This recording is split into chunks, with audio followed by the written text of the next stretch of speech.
This video is entitled Details. And let me tell you something, in data processing, it's all about the details. Now, lots and lots of churches here in the United States emphasize kindness. And that's good.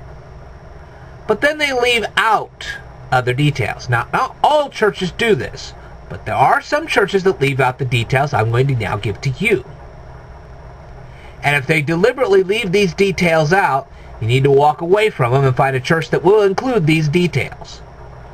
Number one, people assume that because there are 4 Gospels, Matthew, Mark, Luke, and John, that all 4 of these guys followed Jesus during his 3-year public ministry.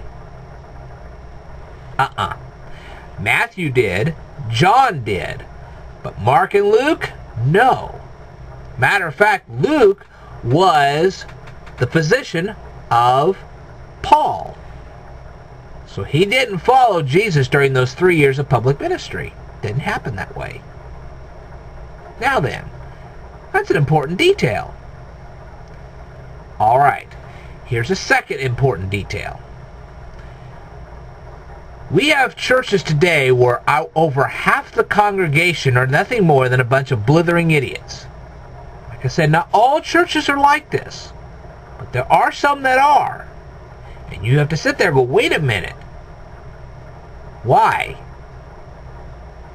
Okay, so how do we know that the disciples of Jesus were not all blithering idiots? Okay, let's take Peter, for instance. First of all, Peter was a Roman name. Simon was a Jewish name. Okay? And this is just like Paul was a Roman name, but Saul was a Jewish name. And we have people today that stand there and say, well, Luke was a Gentile, and it's all based on his name.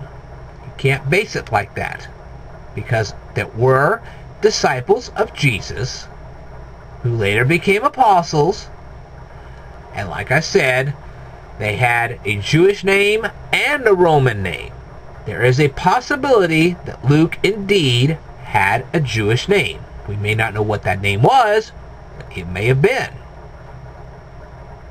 Especially since Luke was Paul's physician. There's a very good possibility that Luke had a Jewish name that we don't know anything about.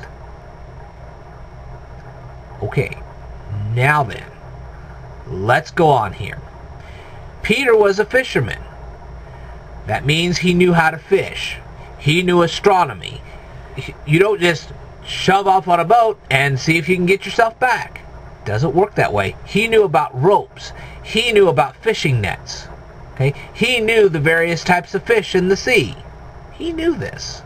He also knew how to go in the marketplace and properly trade the fish. He knew about weights and measures. He knew about mathematics. That's a fact, people. Of course, there are some churches that never teach this stuff. And that's wrong. Okay? Let's take Matthew the tax collector. If he's a tax collector, he knows how to read and write. No question about it. You didn't become a Roman tax collector without knowing how to read and write. That meant that Matthew was a scribe. He also knew his mathematics. You can't go collecting taxes if you don't know how much you're collecting. It doesn't work that way. But to these, the churches I'm talking about it's not all of them. It's just these churches. There's certain ones that are and some certain ones that aren't. But the ones I'm talking about, they're standing there saying, well, all you have to do is read the Bible and you'll be okay. How can you read the Bible if you're illiterate? Doesn't work that way. Illiterate people can't read Bibles. Doesn't work that way. So like I said, if you find that you're walking into a church and half the congregation is nothing more than a bunch of blithering idiots, they're not a church. Doesn't work that way. Now, let's take Paul, for instance. He made tents. A lot of people believe that he actually made prayer shawls. He knew how to make the prayer shawls. He was also a scribe. How do we know this? Because he hung out with Jewish Pharisees and Sadducees before he started his public ministry after his visit with Jesus. So he was a scribe. Jesus. Let's take Jesus for example. Jesus knew carpentry. He could build you a chair. He could build you a table. He could help you fix your house. I mean, he was smart. Also, he was a Jewish rabbi. Jesus was a Jewish rabbi. So therefore, he also knew how to read and write. You didn't stand there and become a Jewish rabbi without being literate. Okay? He wasn't a blithering idiot. Jesus was very literate.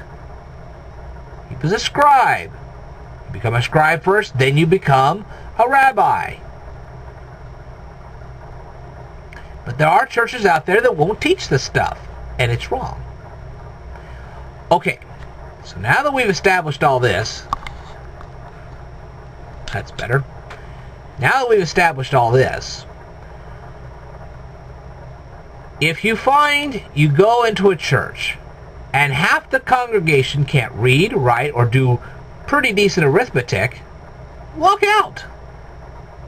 They're not representing God. Because to stand there and be a blithering idiot says that God's stupid. God's not stupid, and neither should you be. If we're going to follow the example of Jesus, we need to read, write, and do some pretty decent arithmetic. And let me tell you something. Jesus also knew astronomy. He got on the boat. He walked on the water. So he knew his astronomy well. Do these type of churches teach that? No, they don't. And they should. So, there you go. Now then, let's go on.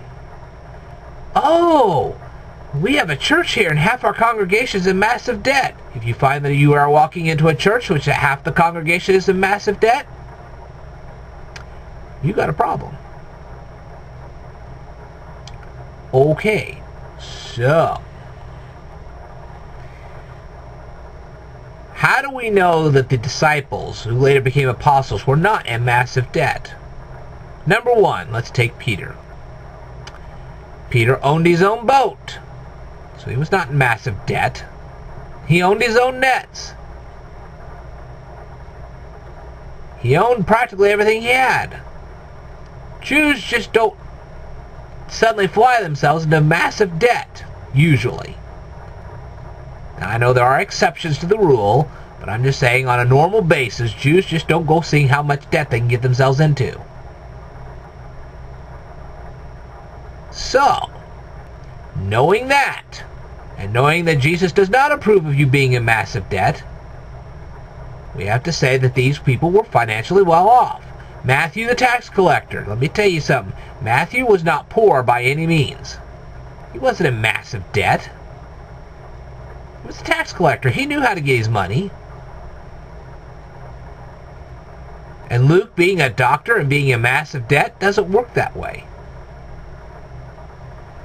Even Paul, who made those tents, which people believe are prayer shawls, he wasn't in massive debt. You can't run a public ministry in the Roman times to be in massive debt. It didn't work that way.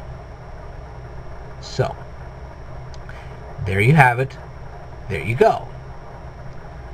So, when you're talking about Christians, no, they don't have to be Albert Einsteins. No, they don't have to be richer than dirt. Okay?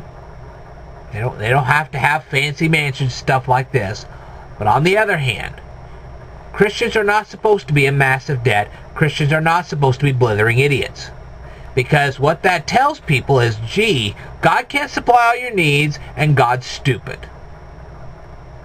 Because if you're stupid, He's leaving you in a stupid position. That's ridiculous. When a church tells you that all you have to do is study the Bible, you don't have to study anything else, walk out. Right then and there, just say, I've had it with you. You're not Christian, you don't know the first thing about it. Study and show thyself approved does not necessarily mean that the only thing you should be studying is the Bible. Jesus studied other things than the Bible, I guarantee it.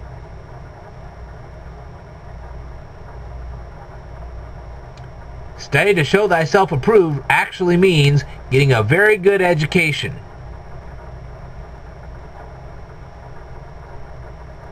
Okay? Christians do not normally, unless they're just newborn Christians, they don't normally go out and wait until they're 40 to go rushing out to get a GED. It doesn't work that way. Okay? So, Christians are smart people. They're financially stable people. They know what they're doing.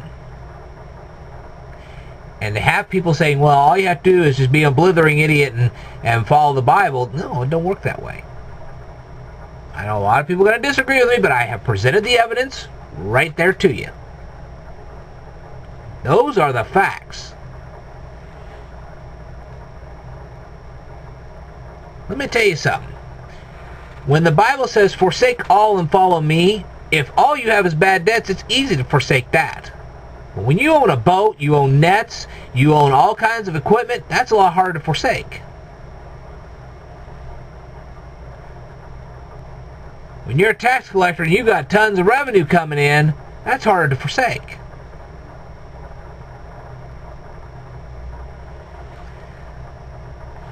Hopefully, you learned about all this, and you now understand what I'm trying to tell you.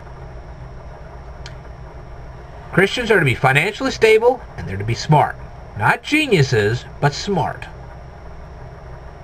And that's what this channel is trying to fix here. By the time you're done studying through me, you will be financially stable, and you will be smart. Not a genius, but smart. Alright. I will tell you more in a future video, so stay tuned.